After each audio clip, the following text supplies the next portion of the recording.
Uma alegria imensa estar com vocês nesses dias diferentes que estamos todos vivendo.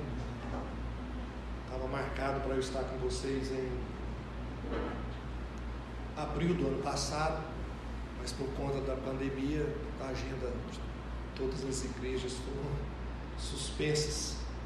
E agora, graças a Deus, a gente começa a voltar à normalidade, ainda que estamos tendo todos os cuidados necessários, correndo riscos, mas o Senhor que nos guiou até aqui, nos levará até o fim para a glória do Seu nome. Amém. Fico feliz de estar pela primeira vez aqui na Igreja Batista do Calvário, com o pastor Leandro, nosso amigo, que conhecemos aí na caminhada missionária, que já abençoou muito a nossa igreja, extremamente. Nossa igreja foi abençoada pelo pastor Leandro, justamente por essa questão da obra missionária. A gente precisa muito de gente que entende, que conhece e que sabe expressar e fazer a igreja compreender a necessidade da sua conscientização missionária. E nós não temos muitas pessoas assim, são poucos, né? E o pastor Leandro é um dos poucos, está entre esses poucos, e dos poucos está entre um dos melhores que nós temos conhecido durante esse tempo. Foi um privilégio muito grande ficar com ele, com Jesus, na China por 15 dias. O Jesus ficou mais 3 dias comigo em Nova York, conheceu o Zeca, foi maravilha, e outros missionários que a gente conheceu naquela caminhada. O difícil foi que eu fiquei 17, 18 dias sem dormir direito, não por conta do fuso horário, mas por conta do ronco do pastor Jesus. Vocês não imaginam como eu cheguei em Goiânia depois. Eu não aguentava mais.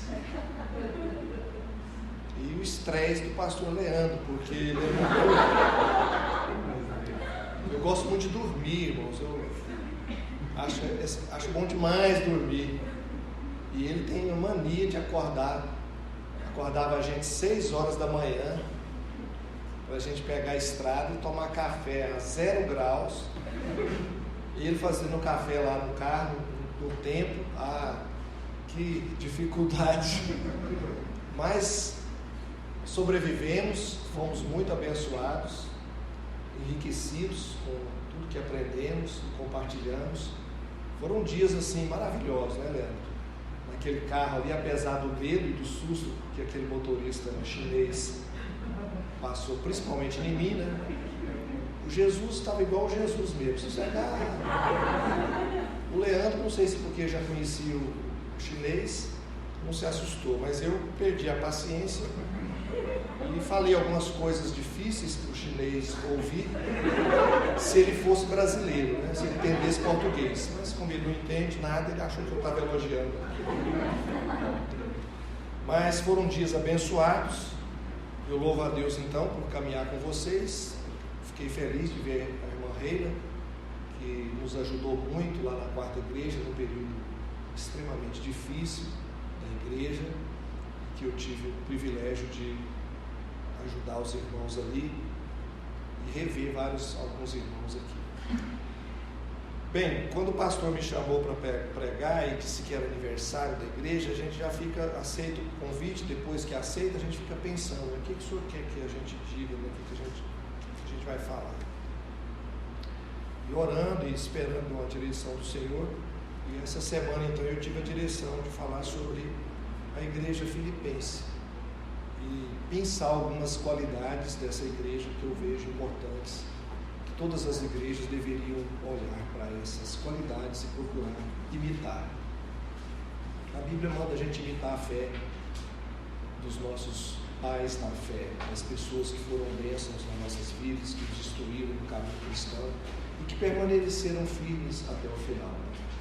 Assim também precisamos olhar para as igrejas que deixaram para nós um bom exemplo como igreja e refletir naquilo que elas fizeram de certo, para que a gente possa seguir a sua caminhada e, de certa forma, sermos também tão abençoados quanto essas igrejas foram abençoadas por Deus.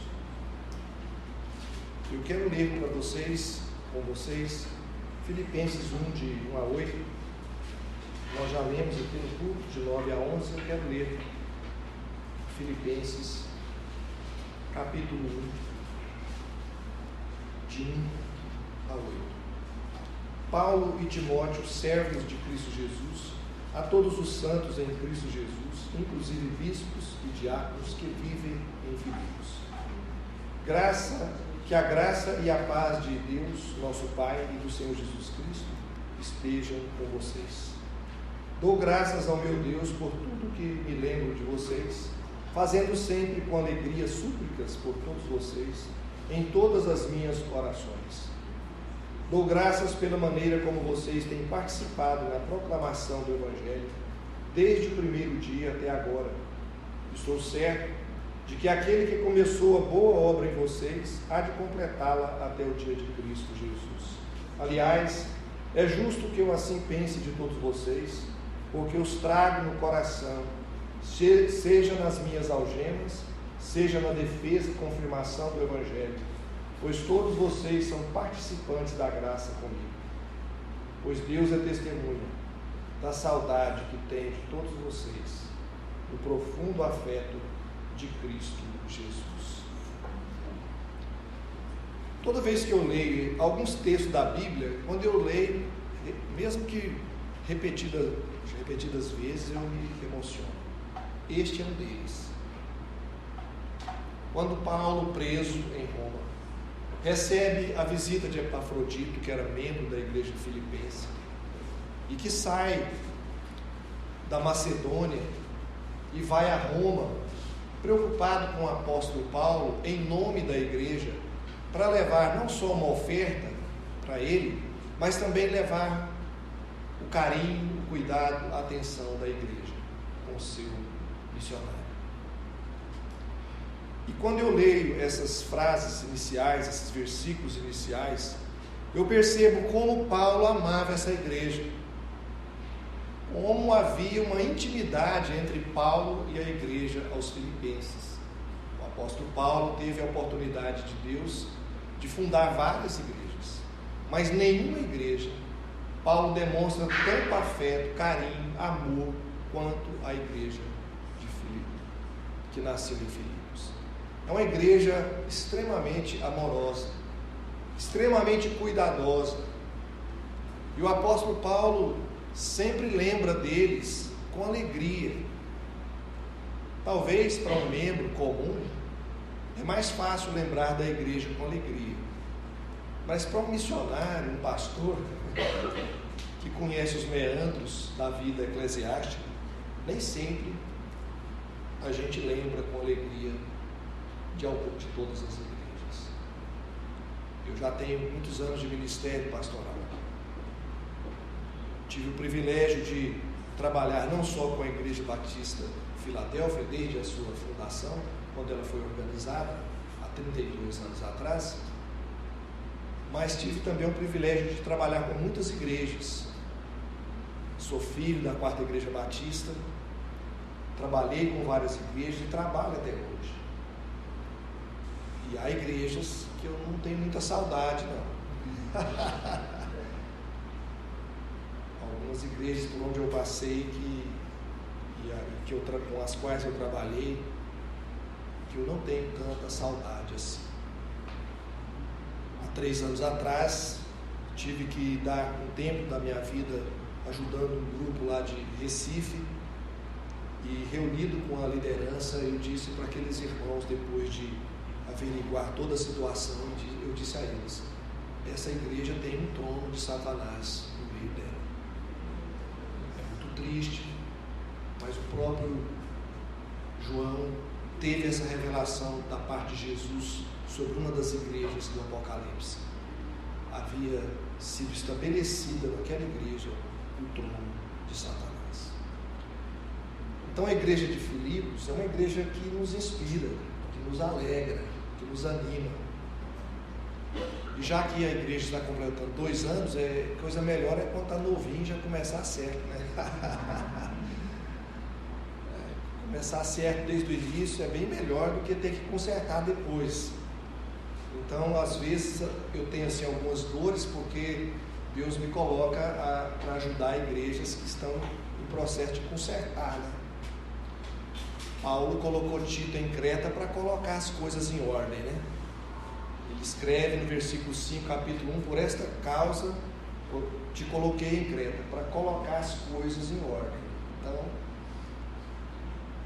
as coisas deviam ter degringolado em Creta. E essa foi a missão de Tito, incumbido pelo apóstolo Paulo. Então vocês estão começando, 2 aninhos, já estão andando, né? Quem já teve criança aí já sabe, né? Já começaram a andar com as próprias pernas, já estão, inclusive já estão aí já com vistas de ter o próprio templo de vocês. Então essa carta aos Filipenses, ela pode ajudar muito a esta igreja nesta caminhada que os irmãos estão empreendendo no Senhor Jesus Cristo. Então eu gostaria nessa noite de tirar 5 lições, 5 elementos que nós podemos aprender com toda a história. Eu não vou ficar fixo apenas numa parte do texto, mas em toda a carta aos Filipenses e também no texto do capítulo 16 de Atos, quando a igreja é fundada pelo apóstolo Paulo durante a 2ª viagem missionária. O primeiro elemento que eu vejo fundamental na igreja de Filipos é que foi uma igreja orientada, dirigida pelo Espírito Santo. Era uma igreja onde o Espírito Santo teve a liberdade de agir logo na sua fundação. Ela não foi uma igreja fundada pelo arbítrio próprio de uma pessoa ou de um grupo que simplesmente resolveu fundar uma igreja. Mas a palavra de Deus diz que o apóstolo Paulo inicia a 2ª viagem missionária com a sua equipe, e a intenção de Paulo era evangelizar a Ásia. E ali na região da Turquia, o apóstolo Paulo andando com seus companheiros, a Bíblia diz que o Espírito Santo o impediu de ir para uma determinada região da Ásia, e eles foram para outra região da Ásia. E chegando naquela cidade, especificamente na cidade de Troade, quando foi à noite, eles tiveram uma visão de um varão europeu, de um homem europeu macedônico, dizendo: passa a Macedônia e ajuda-nos. Então o apóstolo Paulo, a Bíblia diz, Lucas escrevendo o livro de Atos, diz o seguinte: imediatamente eles se dirigiram para a Europa, pegaram um navio e saíram da região da Turquia, atravessaram o mar, 2 dias de viagem, e entraram na Europa. Então não foi algo assim que eles ficaram, depois de ouvir aquele direcionamento através de um sonho, eles não ficaram a pensar o que tinham que fazer, mas imediatamente eles obedeceram a direção do Espírito Santo e seguiram para a Europa e plantaram e começaram a plantar na Europa a primeira igreja cristã. Já haviam várias igrejas na Ásia, e agora Deus estava direcionando para que a primeira igreja europeia fosse plantada, e ela foi plantada através do trabalho do apóstolo Paulo e de seus companheiros. Valdir Stornagel, ele falando sobre o Espírito Santo, ele diz o seguinte, que comentando principalmente o texto de João capítulo 3, quando Jesus diz que o vento sopra, a gente não sabe de onde ele vem nem para onde vai, sopra onde quer, e ele referia-se ao Espírito Santo. Valdir Stornagel diz que o grande desafio da igreja e do cristão é discernir para onde o Espírito Santo está soprando e obedecer. Porque muitas vezes nós discernimos o sopro do Espírito, discernimos para onde é que Ele quer que a gente vá e o que é que Ele quer que nós façamos, mas a gente não obedece.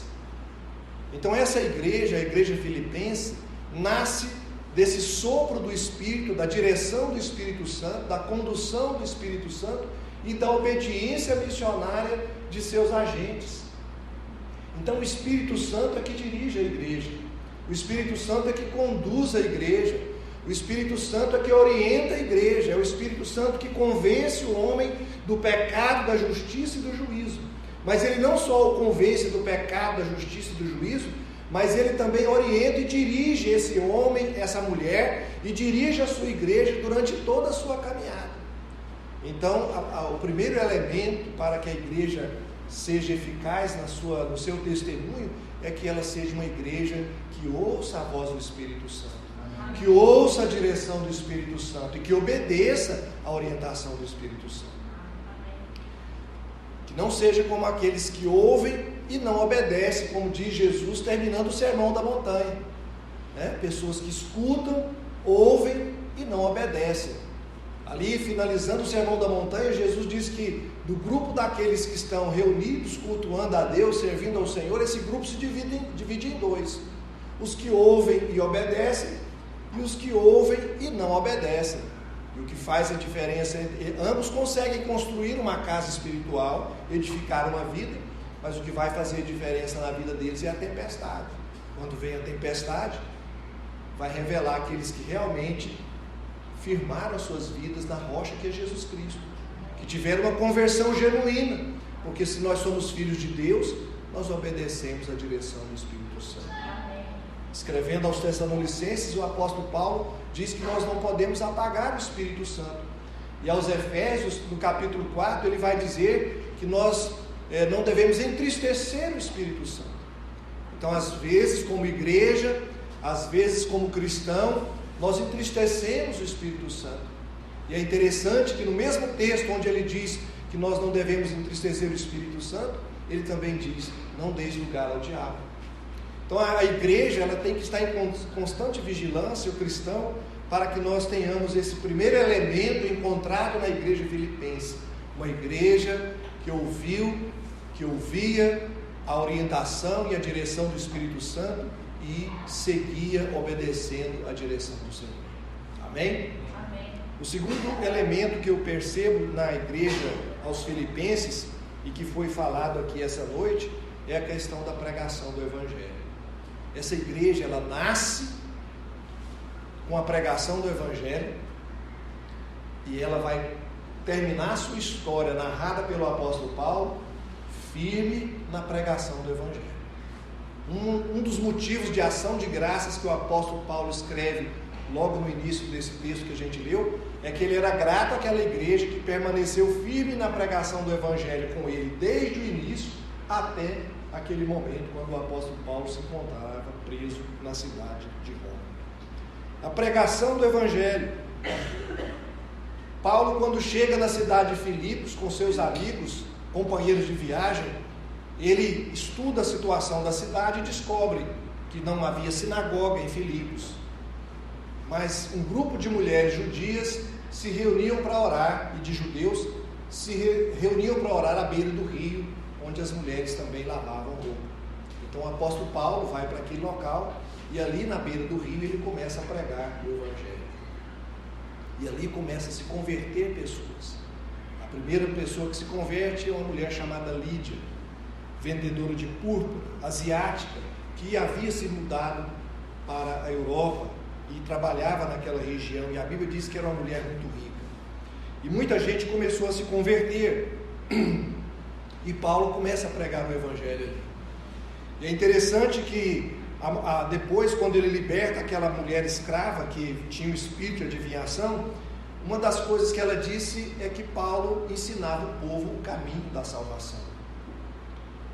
E quando o apóstolo Paulo estava preso na cidade de Filipos, que veio aquele terremoto, e o carcereiro achou que todos tinham fugido, e ele toma da espada para se decapitar, para se suicidar. Eles gritaram: não se faças mal, porque estamos todos aqui. E quando o carcereiro viu que os presos não fugiram, ele pergunta: que farei para que seja salvo? Então a mensagem de salvação, a mensagem do Evangelho, era a mensagem central do apóstolo Paulo, ao ponto de que até aquela mulher adivinhadora já falava isso. Talvez ela não tinha ido a culto algum, mas a notícia já corria pela cidade, que estava naquela cidade um grupo de homens pregando o caminho da salvação. Lamentavelmente, a igreja evangélica no Brasil, de modo geral, parece que perdeu esse foco. Eu me lembro de visitar uma menina de 16 anos que estava com lúpus, e eu li o evangelho para ela, o texto de Lucas 5, preguei para ela sobre Jesus, sobre a salvação, falei que Jesus podia curá-la, mas o mais importante era a salvação da vida dela, porque a gente vai morrer de qualquer jeito. Se Deus curasse ela de lúpus ali aos 16 anos, mas ela morreria de alguma forma com 30, 50 anos. E o importante é que ela entregasse a vida dela a Cristo. E falei o que Jesus fez, apresentei o plano de salvação. Quando eu terminei, que eu fui orar por ela, ela falou assim: mas eu quero receber Jesus como meu Salvador primeiro. Aí eu nem fiz o apelo, porque a irmã que me levou disse que ela já tinha ido em tudo quanto é igreja, desse povo que ora e cura todo mundo aí. Levaram várias igrejas, inclusive em Brasília e nada. Achei que ela já era salva. Eu perguntei para ela: minha filha, mas eu achei que você já tinha entregado a Jesus. Ela olhou para mim e disse assim, com uma alegria que eu nunca tinha visto, que você vê a transformação no rosto dela na hora, né? Ela disse: pastor, ninguém nunca me disse isso. Ninguém nunca me falou essas coisas, o senhor acabou de dizer. Ao mesmo tempo que eu fiquei feliz, eu fiquei triste. Porque ela já havia ido a tantas igrejas e ninguém falou o mais importante para ela: que só Jesus pode salvar o homem, que existe uma vida além da sepultura, e só com Cristo nós poderemos adentrar a eternidade. Ninguém havia dito isso. Graças a Deus ela recebeu Jesus, e algum tempo depois ela partiu para a eternidade, ainda jovem. Como professor do seminário, nós fazemos um trabalho em alguns lugares, algumas cidades e bairros de Goiânia. A gente faz um questionário de aferir a questão religiosa das pessoas. E eu quero dizer para vocês que nós já fizemos em 4 regiões. A cada 10 pessoas que se diz evangélica, apenas 3 estão congregando em alguma igreja, 7 estão desviadas. E dessas 10 pessoas que se dizem evangélicas, apenas 2 têm convicção de salvação. 2 de 10, 20%. Um pastor amigo meu assumiu uma igreja, esqueci da denominação, e ele era professor de evangelista explosivo, desse curso de evangelista explosivo. E ele nunca tinha pastoreado, e o primeiro culto que tinha era um encontro de casais. Ele nunca tinha falado para casais, ele não sabia o que fazer. Aí ele disse que resolveu fazer as perguntinhas do evangelismo explosivo, as 2 perguntinhas. Só tinha crente no encontro. A metade dos membros da igreja dele não tinha convicção de salvação. A metade. Meus amados irmãos, urge que preguemos o evangelho, que anunciemos a mensagem de salvação, do amor de Deus que veio para encontrar o homem perdido, e não há outro caminho, só Jesus. Não existe outro caminho. Não há boas obras, porque as nossas obras são como trapos de imundícia. Não há religiosidade que possa salvar ninguém. Jesus Cristo é o Senhor, Jesus Cristo é o Salvador, aleluia. E o que é importante, o que é fundamental, temos Jesus aqui a fé temporal, mas precisamos ter a fé para a eternidade, porque de uma forma ou de outra, qualquer hora a gente vai enfrentar esse momento em nossa vida. Então que nós estejamos preparados para a vida eterna, e só existe uma forma, e Paulo estava ali para anunciar o caminho da salvação. Precisamos anunciar o caminho da salvação para as crianças, o caminho da salvação para todas as pessoas. Então essa é uma igreja que pregava o evangelho, e nós temos o testemunho dessas pessoas, do próprio carcereiro. O que eu tenho que fazer para ser salvo? O que eu preciso fazer para ser salvo? E ele então naquela noite, ele conhece o caminho da salvação, entrega a vida dele para Jesus, vai para casa, leva os apóstolos para sua casa, todos são batizados, e Deus faz uma grande obra na vida daquele homem. Portanto, meus irmãos, essa é a mensagem da igreja, é a mensagem de convidar os homens ao arrependimento dos seus pecados. Foi assim que João Batista começou: arrependei-vos, porque está próximo o reino dos céus. E por causa dessa mensagem, João Batista teve a sua cabeça cortada, arrancada fora. Foi a mensagem de Jesus. Ele começou pregando. João Batista começa no deserto da Judéia, e Jesus começa na Galiléia: arrependei-vos, porque é chegado a vós o reino de Deus. E quando eles mataram Jesus e o crucificaram, e Jesus ressuscitou ao terceiro dia e caminhou com os discípulos por 40 dias, quando Jesus ressuscita e fica com os discípulos, ele no último dia ele promete a descida do Espírito Santo. 10 dias depois o Espírito Santo desce sobre a igreja reunida em Jerusalém, e o povo de Deus começa a falar das grandezas do Senhor, e aí aquela multidão junta, vai vindo gente de todos os lugares. E a palavra de Deus diz que o apóstolo Pedro começou a pregar o Evangelho, e eles, ouvindo a palavra de Pedro, perguntaram: que faremos, irmãos? E Pedro disse: arrependei-vos, para que sejam cancelados os vossos pecados e venham sobre vós tempos de refrigério. Essa é a mensagem que Deus entregou à igreja, a mensagem de boas novas, a mensagem da salvação, para que o nosso nome seja escrito no livro da vida, para que os nossos pecados sejam lançados nas profundezas do mar, não haja mais lembrança dos nossos pecados passados, porque a condenação foi desfeita, porque Jesus carregou sobre si as nossas dores, os nossos pecados, Ele pagou o preço na cruz do Calvário, e agora nós temos o Espírito Santo que habita em nós, que nos dirige, nos orienta, nos abençoa, guia as nossas vidas, enche o nosso coração de alegria e coloca em nossos lábios um novo cântico, um hino de louvor ao Senhor. Essa é a marca da igreja. A igreja não foi chamada para pregar a si mesma, para falar da sua história, da sua vida, tudo bem, isso é importante, né? A gente conhece a história dos batistas, por exemplo, e coisa e tal. Mas, irmãos, eu me lembro de uma das aulas que eu fiz, um dos cursos que eu fiz quando estava no doutorado na Costa Rica. A gente estudava durante a semana, e no sábado tinha um passeio. E no passeio, eles botavam a gente num ônibus e ele ia para um lugar lá, beleza, né? Bom, aí tá. E tinha um colega lá, um argentino, que morava nos Estados Unidos, eu não vou falar o nome da denominação dele, mas era de uma denominação. E esse cara sentou lá na frente e começou a contar a história da igreja dele. Irmãos do céu, misericórdia. 2 horas de viagem, o cara sabia tudo da história da igreja dele. Por fim, eu já não aguentava mais. Tudo bem, fez parte lá do currículo da turma, mas eu fiquei assim pensando, né?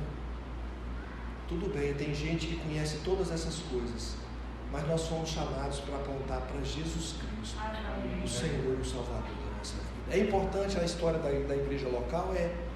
É importante a história da nossa denominação? Também é importante, tem muita coisa boa, mas nós fomos convidados, chamados pelo Senhor, para anunciar a Jesus Cristo, Senhor e Salvador da nossa vida. Lamentavelmente, alguns gostam tanto da igreja dele, que fala mais da igreja do que de Jesus. Tudo bem, que bom que você gosta da sua igreja, mas a sua igreja não pode salvar você. O seu pastor, por melhor que seja, o máximo que ele pode fazer é orar por você. Salvar você, só Jesus pode salvar. Essa é a mensagem da igreja na pregação do Evangelho. Essa pregação traz salvação, traz transformação, como aconteceu em Filipos, mas traz também problema, né, irmãos? Traz oposição. E eles enfrentaram muitas lutas por causa da pregação do Evangelho. Inclusive, foram presos, açoitados em praça pública e levados à cadeia. Em terceiro lugar, irmãos, essa igreja foi uma igreja, vou usar uma palavra que está sendo muito usada hoje, uma igreja inclusiva, uma igreja para todas as pessoas. Os primeiros convertidos dessa igreja já mostram isso. Temos Lídia, uma mulher rica, muito rica, empresária, provinda da Ásia, que morava na Europa. Temos uma escrava grega, pobre, humilhada, que torna-se também membro dessa igreja. E temos um representante da classe média, o carcereiro, provavelmente um capitão romano aposentado. Então era uma igreja que estava aberta para receber todo tipo de gente. Não era uma igreja segmentada, só para um segmento da sociedade. Quando eu era seminarista, teve uma discussão em sala de aula um dia sobre isso. Se a igreja tem que ser segmentada ou se ela tem que estar aberta para receber todo mundo. Naquela época estava fervendo aquela história dos grupos homogêneos, onde a gente estava tendo a igreja dos empresários, a igreja dos atletas, a igreja não sei de quê.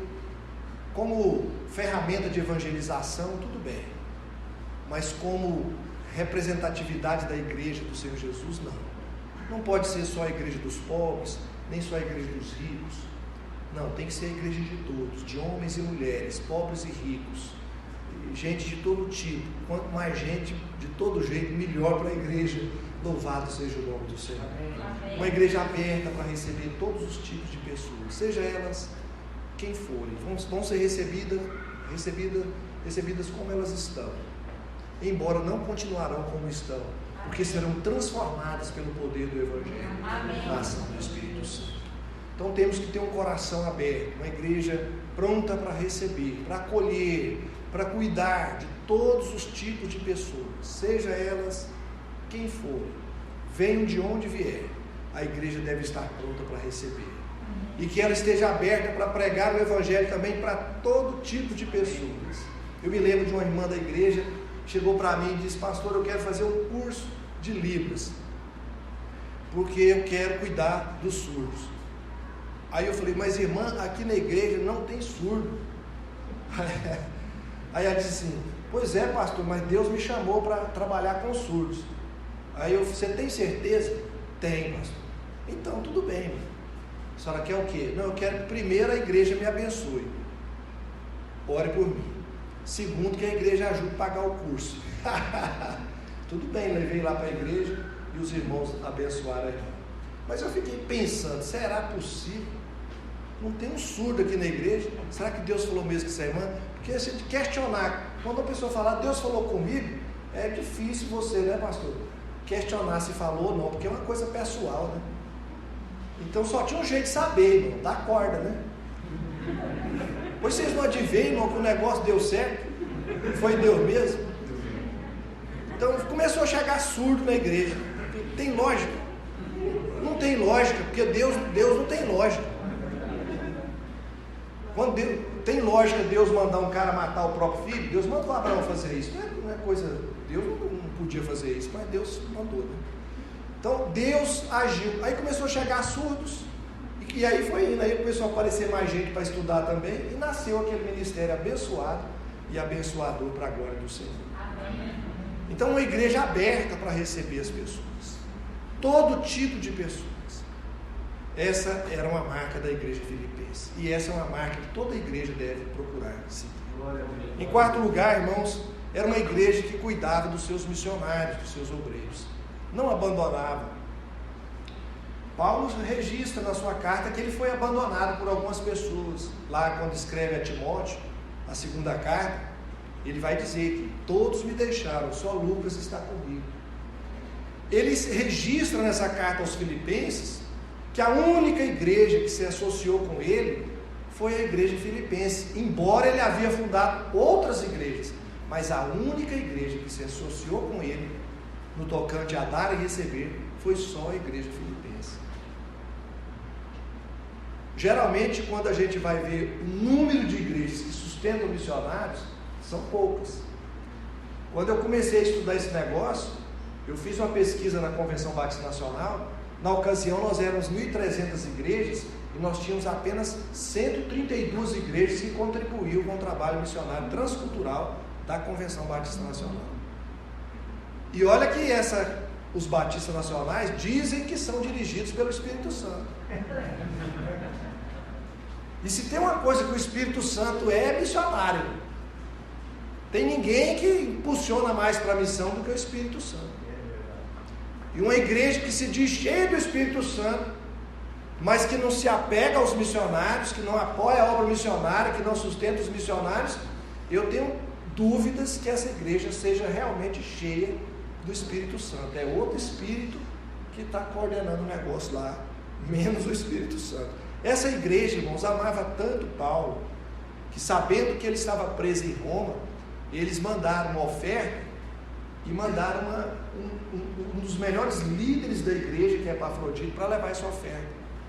Epafrodito chega em Roma, a Bíblia diz que ele procura Paulo solicitamente, até encontrar na cidade, porque ele estava numa casa alugada, encontra o apóstolo Paulo, entrega a oferta, que resolve os problemas que eles estavam enfrentando de escassez financeira, e Epafrodito adoece, e ele fica extremamente doente. Segundo o texto bíblico, ele quase é levado à morte, e o apóstolo Paulo fica muito triste, ora, jejuma, e Deus põe a sua mão, e Epafrodito é curado. E então ele devolve o Epafrodito para a igreja filipense, levando em mãos essa carta que o apóstolo Paulo escreveu. Queridos irmãos, essa é uma igreja que não abandonou os seus missionários, mas ela estava com eles, como lamentavelmente, até hoje eu trabalho com a obra missionária da Convenção Batista Nacional. Agora mesmo, na pandemia, nós tivemos igrejas que cortaram seus missionários. Irmãos, como é que corta um missionário? O cara lá no outro país, passando uma série de dificuldades, a igreja simplesmente corta. Eu me lembro quando uma igreja nossa, nós tínhamos um missionário em Angola, e uma igreja nossa cortou o convênio com o missionário. Passou uns dias, o ladrão entrou lá na igreja e levou todo o som da igreja. Quem vocês acham que mandou esse ladrão lá? Enquanto isso, uma igreja nossa, que não tinha condição financeira, fez uma campanha missionária, levantou uma oferta muito boa, e no dia que a igreja entregou a oferta para o trabalho missionário, uma irmã da igreja liga para o pastor: pastor, o senhor tem que vir aqui na igreja agora. Irmã, não tem jeito de eu ir não, mas o senhor tem que vir agora. O que foi? Conta, irmã, conta o que foi, pensando que era coisa. Não, pastor, é coisa boa. Uai, pastor, veio uma pessoa aqui e deu de oferta para a igreja um equipamento de som da melhor qualidade, irmãos, vale o dobro do valor da oferta que a igreja tinha dado. Então, enquanto uma estava retendo, Deus permitiu o ladrão ir lá e roubar o som. A outra, que foi liberal, sem ter o som, Deus mandou, tocou no coração de uma pessoa que foi lá e deu a oferta, deu todo o som que a igreja precisava. Lamentavelmente, nós temos muitas igrejas que não apoiam seus missionários.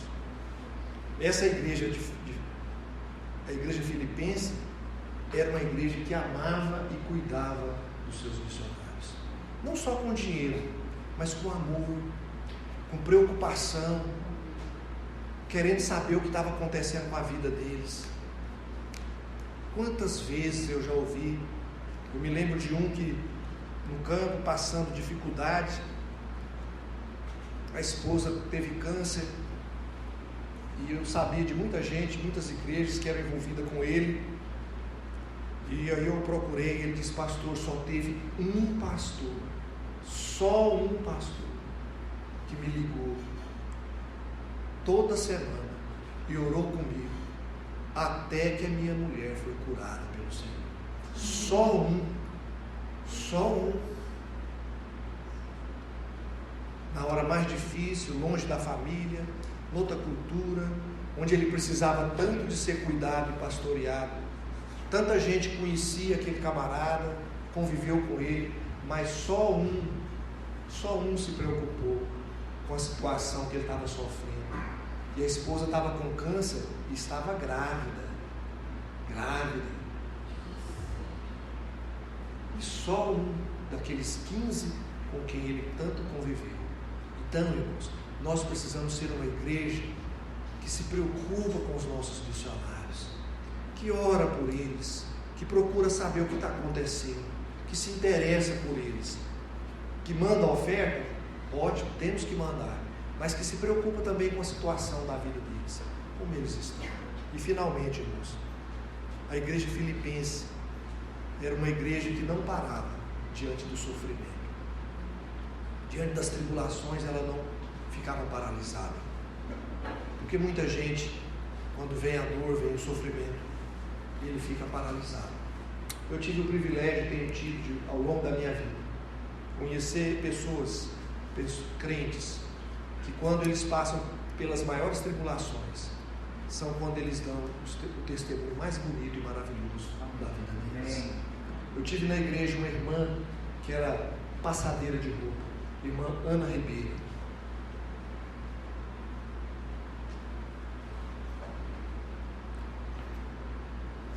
Pobre, tinha muitas limitações, mas sempre achava gente que sofria mais do que ela. Incrível. E ela vinha: pastor, tem uma casa ali que o senhor tem que ir lá. Aí eu tinha que ir. Chegava lá, orava, orientava. Pastor, tem um vizinho ali do fundo da igreja que está enfrentando problema com o filho dele que está usando droga. O senhor podia ir lá comigo? Lá vai eu. E ela dava serviço para mim. Ali não tinha descanso. Ela era internada, chegava no hospital, quando ela estava melhoradinha, ela saía orando para as pessoas que estavam lá na enfermaria. Testemunhava de Jesus para sua família, mesmo tendo a rebeldia dos filhos, estava sempre alegre servindo o Senhor. Algum tempo depois o Senhor a levou. Esses tempos atrás, estava num programa lá da igreja, e uma senhora chegou para mim e disse: pastor, eu quero agradecer ao senhor. O senhor, mas a irmã Lúcia me abençoou demais, no momento mais difícil da minha vida, quando meu marido morreu. Eu olhei para aquela mulher, irmãos, nunca tinha visto na minha vida. Falei: irmã, quando foi isso?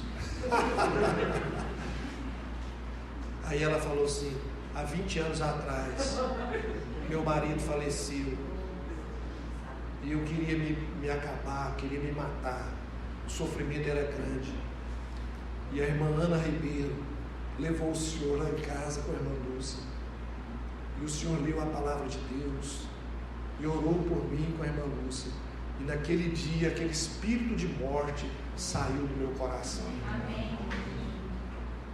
Sim, irmãos, há pessoas que não param diante do sofrimento. Essa igreja não parou.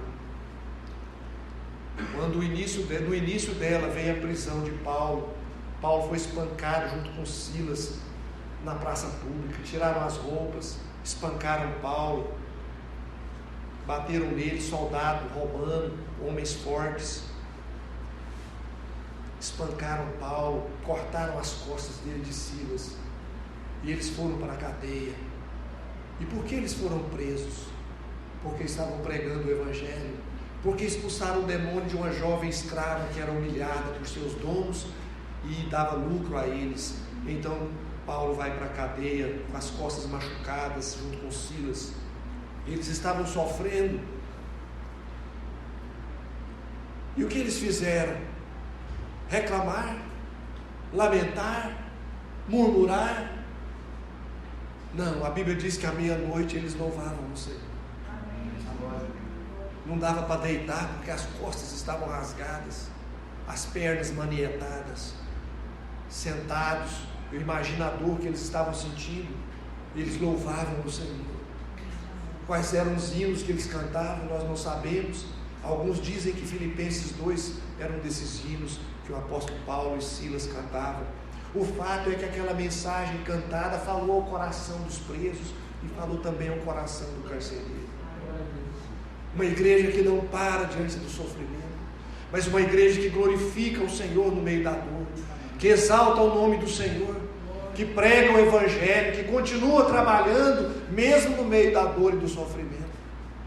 E agora, no finalmente, mais uma vez essa igreja está sofrendo, porque o seu principal líder, o seu fundador, a quem eles tanto amavam, estava preso na cidade de Roma, humilhado, escarnecido, limitado, estava preso. A prisão de Paulo trouxe temor para muita gente, e a igreja sofria perseguição. Mas essa igreja não parou, ela não deixou de trabalhar, muito pelo contrário, ela se reuniu, ela orou pelo seu missionário, ela levantou uma oferta, ela mandou essa oferta para o missionário, continuou orando, mandou alguém importante da igreja para levar aquela oferta que era Epafrodito. Então, uma igreja que não para diante das tribulações. A palavra de Deus diz em Tiago que nós devemos ter por motivo de alegria o passarmos pelas provações. E hoje, meus irmãos, no Brasil e no mundo, a igreja do Senhor Jesus Cristo está passando por muitas tribulações, muitas angústias, muitas dores. Tivemos que fechar as portas por algum tempo, ficamos sem saber o que fazer. Nós, pastores, não fomos preparados para pastorear a igreja numa pandemia. Ninguém ensinou isso para a gente, nem no seminário, nem em lugar algum. Todos os irmãos lá da igreja que pegaram Covid perderam em torno de 5 quilos cada um. Eu não peguei, mas perdi 5 quilos. Perdi, irmãos.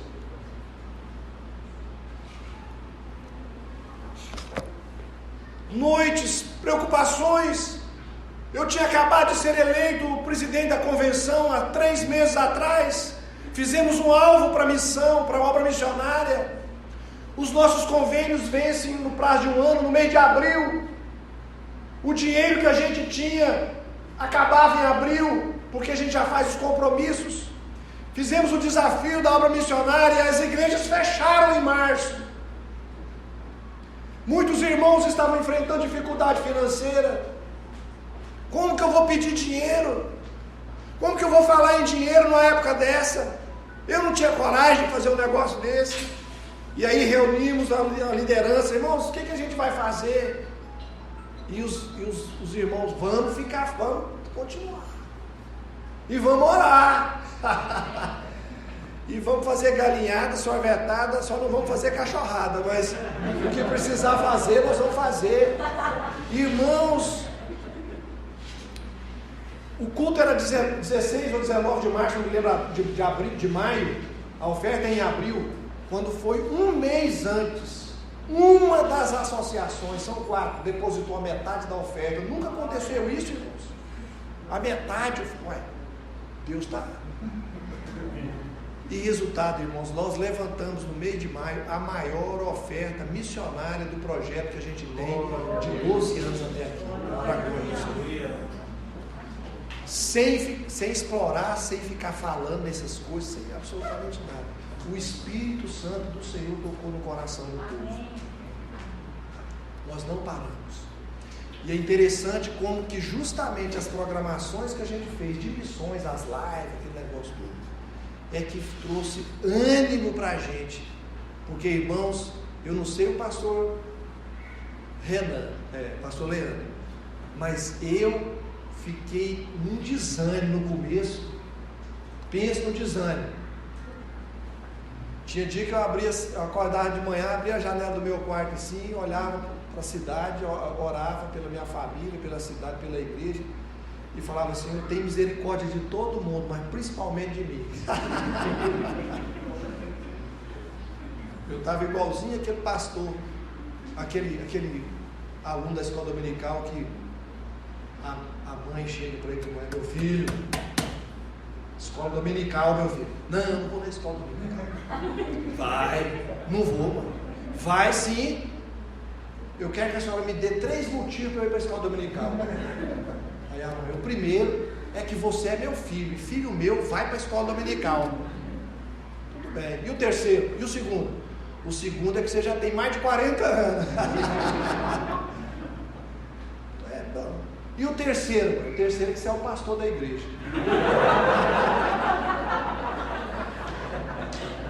Deus usou, irmãos, a obra missionária para aquecer meu coração, para me animar. E o testemunho do que Deus estava fazendo, e a igreja rompeu, e Deus abençoou. Então a igreja do Senhor Jesus Cristo, comprada com o sangue de Jesus, a igreja cheia do Espírito Santo, ela não para ela não fica paralisada pelo sofrimento, pela tribulação. Não vamos aqui dizer que ela não sofre, ela sofre. A diferença é que ela tem Jesus. O Espírito Santo aquece, dirige, e a igreja vai marchando, e ela vai vencer, para a glória, honra e louvor do Senhor Jesus. Que Deus abençoe a Igreja Batista do Calvário, pastor Leandro, sua família, cada obreiro, cada irmão. Que Deus abençoe os irmãos. Que esta igreja seja sempre dirigida pelo Espírito Santo. Que essa igreja pregue sempre o Evangelho de nosso Senhor Jesus Cristo. Seja sempre a mensagem dessa igreja. Que esta igreja seja uma igreja para todas as pessoas, pronta para alcançar todos em suas divergências, em suas diferenças, mas que essa igreja seja aberta para receber todas as pessoas, seja elas quais forem. E que essa igreja seja uma igreja que cuide dos missionários, que ore por eles, que se interesse por eles, que vá ao encontro deles, não só com dinheiro, mas com afeto, com carinho, com atenção, com oração, porque eles precisam da nossa oração, eles precisam do nosso cuidado, do nosso afeto. E que essa igreja seja uma igreja que não se paralise diante das tribulações. Amém? Amém. Cante aquele corinho que eu aprendi com um pastor quando eu era adolescente. Ele cantava na igreja: quer nas lutas ou nas provas, a igreja sempre vai marchando. Quer nas lutas ou nas provas, a igreja sempre caminhando, sempre caminhando, sempre caminhando. Oh glória, aleluia, a igreja sempre vai marchando. Oh glória, aleluia, a igreja sempre vai marchando, sempre vai marchando, sempre vai marchando. Amém? Amém. Até o dia que a trombeta tocar. Aí será só louvor. Amém? Deus abençoe os irmãos. Deus abençoe o pastor Leandro, a sua igreja, seus irmãos. E ore por nós. Estamos juntos na mesma caminhada, na mesma carreira. Amém? Pastor, muito obrigado. Deus abençoe os irmãos. Eu só queria explicar, e eu não fico em pé, irmão, na hora do louvor, porque meu calcanhar está doendo. Eu estava com duas dores. Aí eu fui no ortopedista, uma na coluna, outro no pé, na calcanhar. A da coluna, o médico curou, mas a do calcanhar está até hoje. E eu não quis voltar lá nele, porque ele não quis nem. Ele estava com tanto medo de Covid, que ele mandou eu ficar 3 metros de distância dele e tirar a camisa. E segundo os bons médicos, o médico teria que apalpar para ver o que estava acontecendo, né? Então eu estou esperando passar a Covid para voltar nele e estou aguentando a dor no calcanhar, falou? Vamos orar mais uma vez pela vida do pastor Éder. Levante sua mão para cá.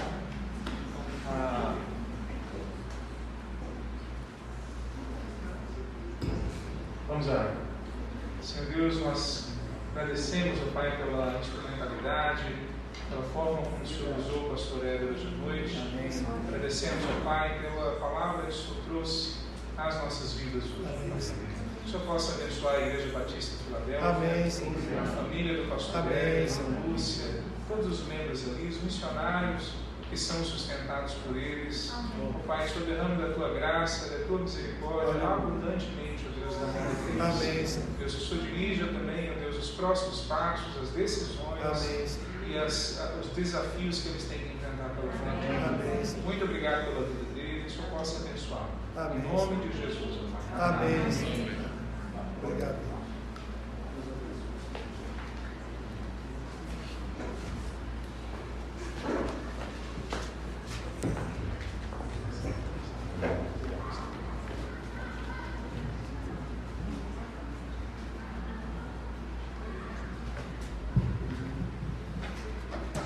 Vamos nos colocar de pé para louvarmos ao nosso Deus mais uma vez, depois da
verdadeiro. O Senhor é o Alfa e o Senhor é o Ômega. O Senhor é o Deus sobre toda a terra.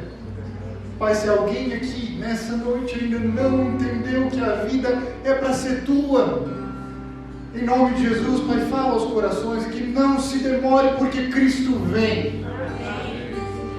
Obrigado, Senhor Jesus, pela tua exortação a nós, por ser uma igreja fiel a ti. Nos ajuda a ser como essa igreja tão amada de Filipos. Pai, nós oramos para que as consolações do Espírito, para que as bênçãos de Deus sigam em nome de Jesus Cristo a cada um aqui. Que o Senhor, Pai, faça resplandecer o teu rosto sobre nós, sobre cada um de nós, e nos dê não a paz do homem, mas a tua paz. Em nome de Jesus, Pai. Obrigado, Senhor. Nós te amamos. A igreja é tua, Paizão. Só tua. Amém. Em nome de Jesus. Amém. Meus amados, tem um bolinho ali no fundo, aqui de preferência para a gente pegar e não comermos juntos, por causa do Covid. Em breve vamos comer juntos, estamos de joelho no chão para que essa pandemia termine. Mas vamos ficar no final, cumprimente seu irmão, olhe no olho dele, pergunte como foi a semana. Amém? Vamos estar juntos, irmãos. De preferência, assim que a gente terminar, vamos lá para fora. Não vamos ficar aqui, tá bom? Deus abençoe os irmãos, uma ótima semana.